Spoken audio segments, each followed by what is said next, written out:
Nós vamos ler em Daniel, capítulo 1. No ano 3º do reinado de Jeoiaquim, rei de Judá, veio Nabucodonosor, rei de Babilônia, a Jerusalém e a sitiou. Até aqui, amém? Olha só, vamos começar. Daniel fazia parte de Judá, Jerusalém, cuja capital era Jerusalém.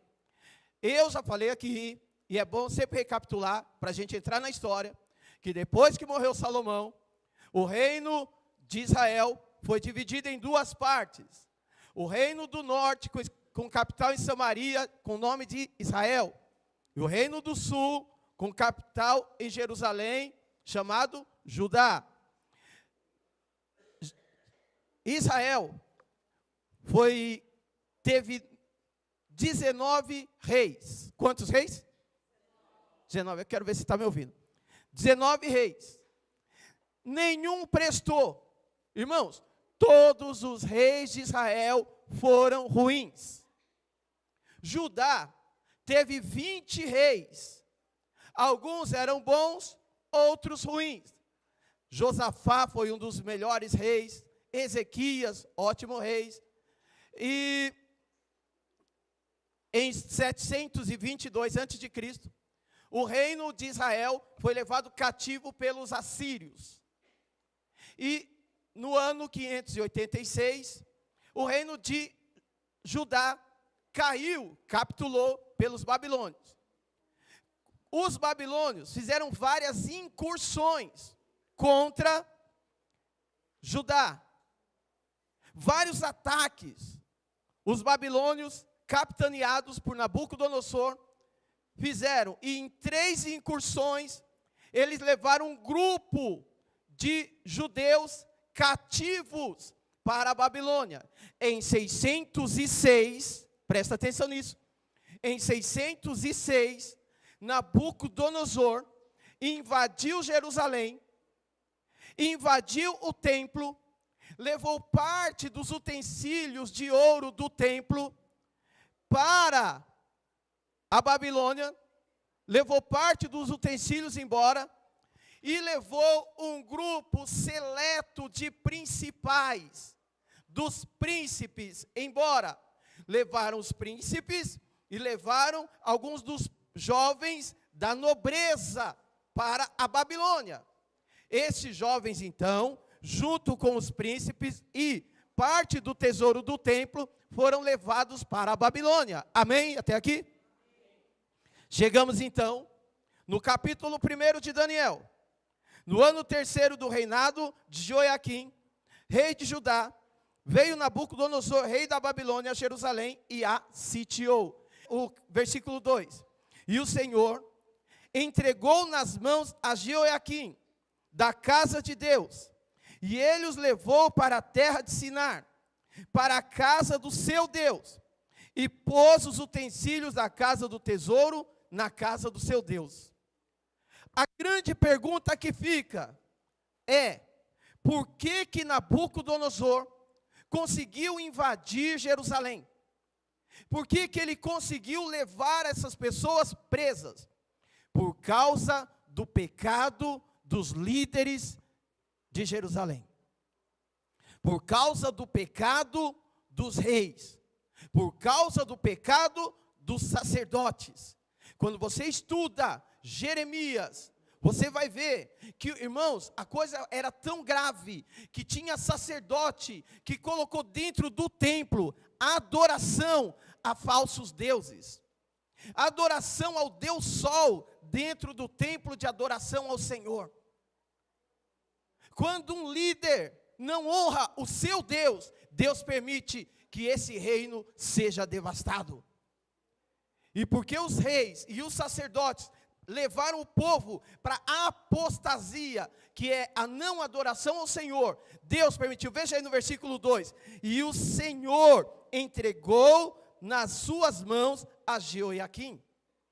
Não foi Nabucodonosor quem tomou Jerusalém. Não foi Nabucodonosor quem devastou Jerusalém. Foi Deus, o próprio Deus, que pegou o povo dele e entregou na mão do inimigo. Quando você lê o livro de Abacuque, você vê Abacuque questionando a Deus. Porque Deus revelou para o profeta, Deus revelou para Abacuque, que viria um povo, lê o livro de Jeremias, você vai ver isso. Viria um povo do norte, que iria invadir Jerusalém. Por causa do pecado, da apostasia do povo de Deus, Deus permitiu que o inimigo atacasse o seu povo. Bispo, onde você quer chegar? Eu quero chegar ao seguinte: não importa qual seja a situação que você está passando ou eu, Deus está sempre no controle. Deus não perde o controle da situação. E ainda vou te dizer mais: Deus permitiu que o povo dele fosse para o cativeiro, mas Deus não abandonou o povo dele, mesmo no cativeiro, aleluia. Deus não te abandona no meio da luta, Deus não te abandona no meio da prova, Deus não te abandona no meio da perseguição, seja qual situação você estiver, aprenda essas duas coisas: Deus está no controle, aí a primeira, e a segunda, Deus está contigo, Deus não te abandona, Deus caminha contigo no meio da luta, aleluia. Versículo 3. E disse o rei a Aspenaz, chefe dos seus eunucos, que trouxesse algum dos filhos de Israel, e da linhagem real e dos nobres, jovens em quem não houvesse defeito algum. Presta atenção nisso, irmão, isso é crucial. Jovem em quem não houvesse defeito algum, formosos de aparência, instruídos em toda sabedoria, sábios em ciências e entendidos no conhecimento, e que tivesse habilidade para viver no palácio do rei, a fim de que fossem ensinados nas letras e na língua dos caldeus. Primeira coisa que eu aprendo aqui: o inimigo, quando vem para roubar tudo que temos de principal. Ele veio e levou todo o utensílio, parte dos utensílios de ouro do templo. O inimigo veio para roubar. O inimigo veio para matar. O inimigo veio para destruir. O inimigo está doido para nos destruir. Olha só, traga esse jovem. Vamos ver o final do versículo 3. Para que ele queria isso, irmão? Olha o final do versículo 3. Para viver no palácio do rei, a fim de que fossem ensinados nas letras e língua dos caldeus. Presta atenção nisso. Isso aqui tem uma coisa, tem algo estratégico. Os babilônios levavam o povo cativo, amém? E o que ele queria? Impor a cultura deles para o povo. Qual a melhor maneira de impor a cultura deles para o povo? Ensinando para os jovens. E esse jovem seria, não sei se tem algum professor, cadê Maria? Ah, está ali, Maria. Esses jovens seriam multiplicadores. Amém? Esses jovens aprenderiam, e esse jovem levaria para o povo, e multiplicaria o conhecimento dos judeus, dos caldeus, para os judeus. Vamos continuar aqui. 5. E o rei lhes determinou a ração de cada dia, da porção do manjar do rei, e do vinho que ele bebia, e que assim fossem criados, por quanto? 3 anos, para que no fim deles, pudesse estar diante do rei. E entre eles, achavam dos filhos de Judá, Daniel, Ananias, Misael e Azarias. Presta atenção, esses são os nomes deles. Daniel, Ananias, Misael e Azarias. E o chefe dos eunucos lhe pôs outros nomes, a saber, a Daniel pôs o de Beltesazar, a de Ananias o de Sadraque, Misael o de Mesaque e Azarias de Abednego. A pergunta que fica é: por que trocar o nome da pessoa? O que te identifica, presta atenção, o que te identifica como ser humano, o que te identifica como indivíduo é o teu nome. Seu nome te identifica, amém? Seu nome é a tua identidade. Irmãos, o que eles quiseram fazer? Quebrar a identidade desses jovens. A tua identidade não pode ser quebrada. Quem você é não pode ser quebrado. E ainda tem algo mais profundo.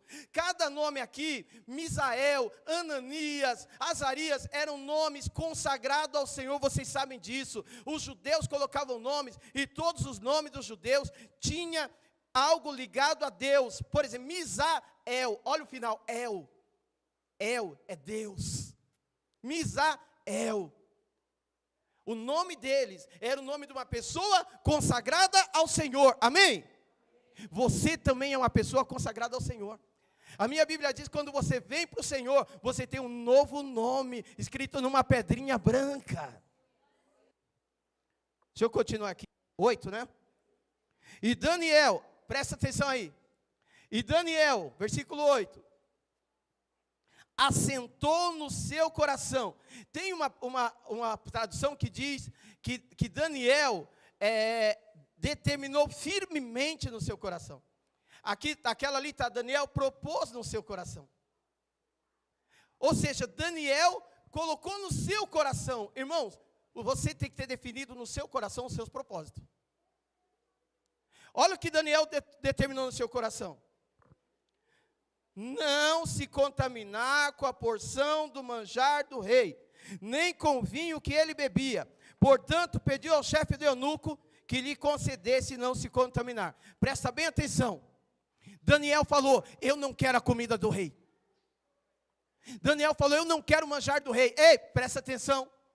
Muitas vezes nós, na sede de querer crescer, na sede de querer vencer, na sede de querer prosperar, a gente não olha de onde está vindo as provisões. Não importa que é o X tudo que me deu, é Deus que está usando ele, não é, toma cuidado. Toma cuidado de onde está vindo esse dinheiro, toma cuidado de onde está vindo esse apoio. Deus não precisa usar coisa errada para te abençoar. Daniel colocou no coração dele, eu não quero a comida do rei, mas muita gente está falando, não importa que o rei seja endemoniado, ele me dando eu quero.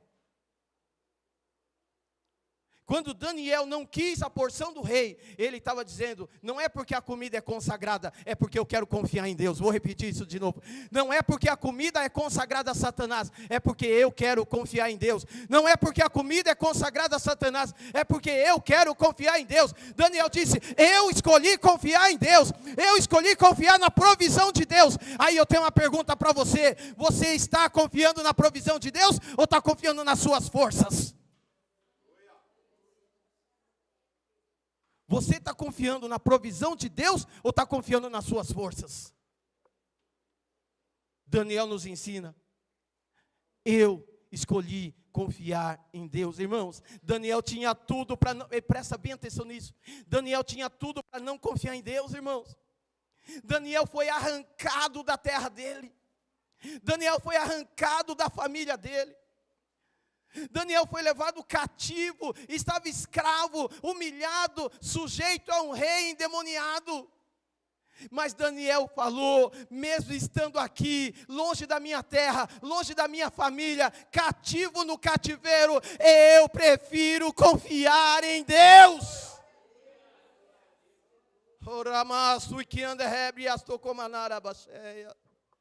Confiar em Deus é o principal. Independente da circunstância, confie em Deus. Quantas e quantas vezes não veio no meu coração, vai fechar a igreja. Quantas e quantas vezes eu não ouvi, um monte de igreja está fechando. Quantas e quantas vezes, irmãos, chegou a hora de pagar aluguel e não tenho dinheiro, mas eu falei, a igreja não vai fechar. O Senhor falou no meu coração, a igreja não vai fechar. Eu não sei de onde vem a provisão. Ei, por pior que seja a sua situação, não vai fechar, não vai fechar. Confia em Deus, Deus é contigo. Daniel assentou no seu coração. Daniel decidiu confiar em Deus.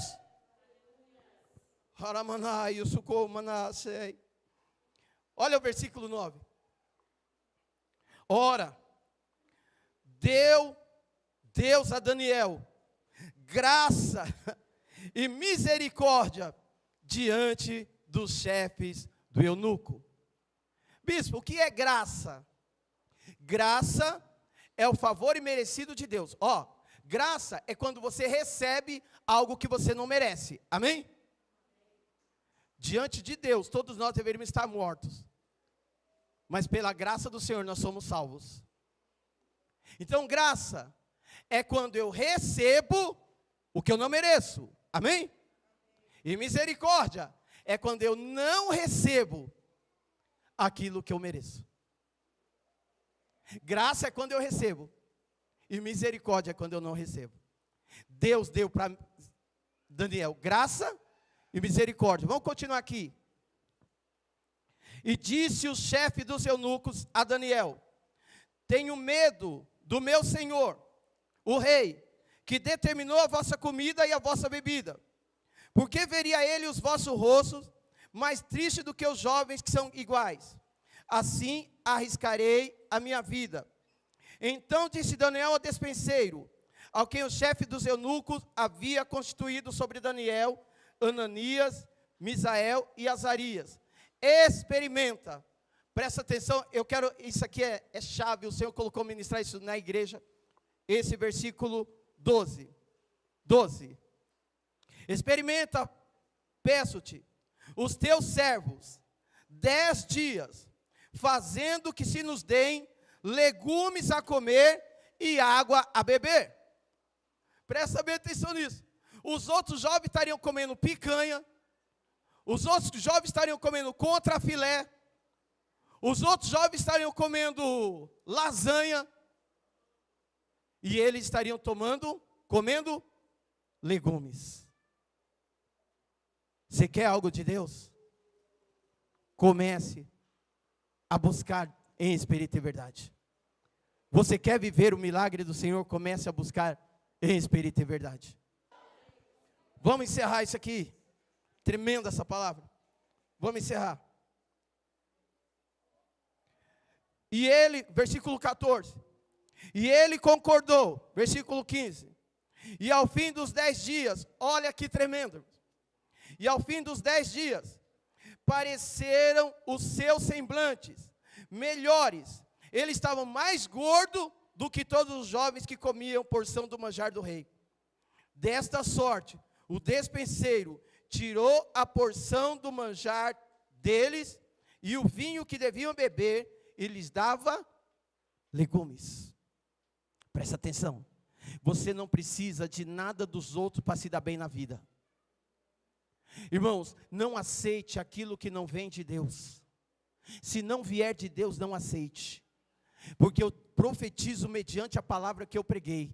Você vai se sair melhor do que aqueles que estão comendo melhor que você. Ei, não precisa da moto dos outros, não precisa do carro dos outros, não precisa da namorada dos outros, não precisa do namorado dos outros. Ei, eu e você não precisamos de nada de ninguém. Nós já temos um Deus provedor em nossa vida.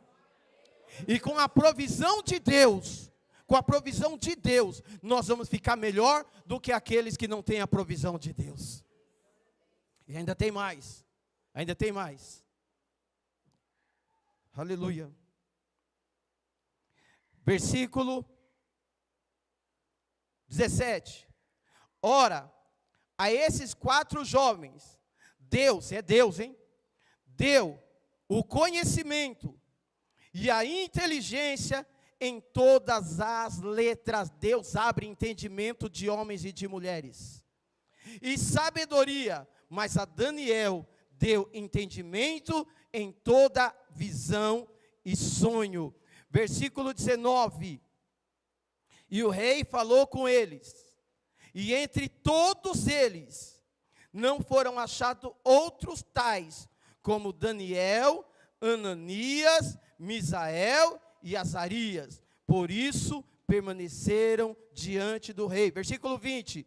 E em toda matéria de sabedoria e de inteligência, sobre que o rei lhe fez perguntas, o achou 10 vezes mais doutos. Sabe o que é doutos? Que tem conhecimento. Doutores, doutos. 10 vezes mais doutos do que todos os magos ou astrólogos que havia em todo o seu reino. E Daniel esteve até o 1º ano do rei Ciro. Irmãos, Daniel é um exemplo para mim e para você. Daniel chegou na corte do rei com 14 anos. Daniel escolheu orar e confiar em Deus. Amém? Daniel sempre foi um homem de oração. Daniel nunca se prostrou aos deuses da Babilônia. Daniel preferiu ser jogado na cova dos leões do que se sujeitar a outros deuses. Daniel orava 3 vezes ao dia, diz a palavra do Senhor. Mas Daniel nunca foi tirado da posição que Deus decidiu colocá-lo. Quando você é fiel a Deus, ninguém tira aquilo que Deus tem para você. Permaneça fiel ao Senhor, porque o Deus de coisas grandes tem grandes coisas para a tua vida. Não abre mão de adorar o Senhor, não abre mão de estar na presença do Senhor, porque o Deus que abate é também o Deus que exalta, é o seu Deus nessa terra. Deus é contigo, permaneça firme na presença do Senhor, e você verá as coisas grandes que Deus vai fazer na tua vida. Se você crê nessa palavra, dá uma salva de palmas, louva, exalta, engrandeça ao nome daquele que foi, que é e sempre será. Glória a Deus e aleluia.